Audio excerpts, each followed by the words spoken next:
is a 2000 Mastercraft. We're going to do a quick walkthrough.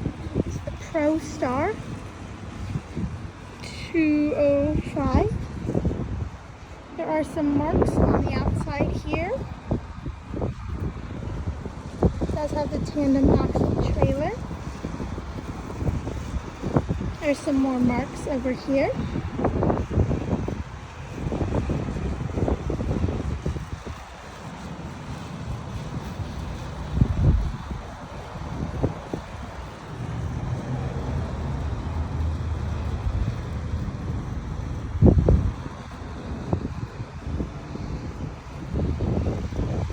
There are a few marks on the outside over here.